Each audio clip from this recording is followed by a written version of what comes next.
Na antiga China, durante o ápice da dinastia Qin, a sociedade estava submetida às leis do imperador Qin Shi Huang.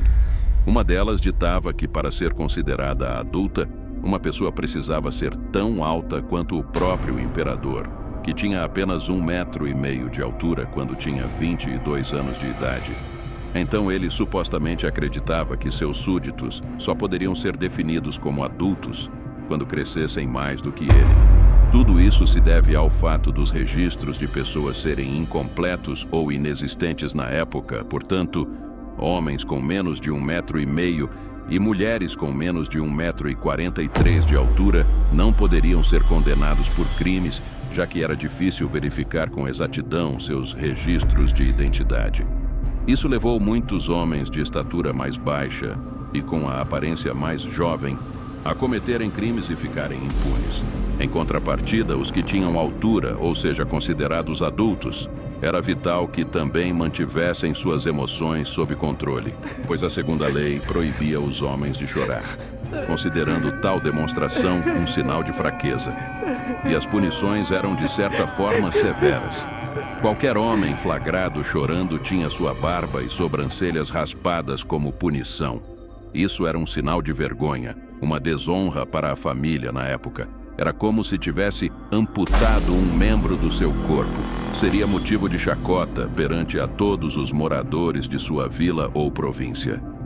Enquanto as leis de Qin restringiam a expressão emocional dos homens, as mulheres enfrentavam regras bizarras em um caminho totalmente oposto.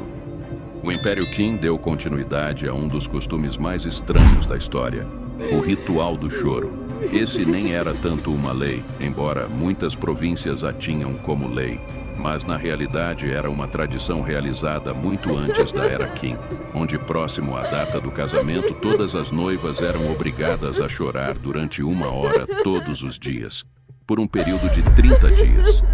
Porém, elas não choravam sozinhas.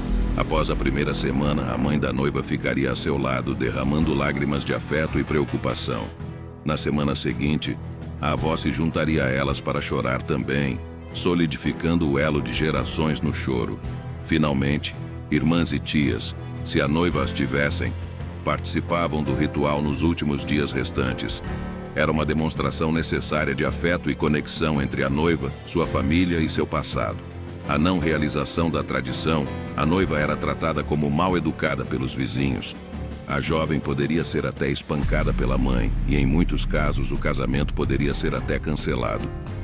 O choro da noiva em casamentos chineses pode assumir várias formas e utiliza palavras variadas, sendo frequentemente chamado de canção de choro do casamento.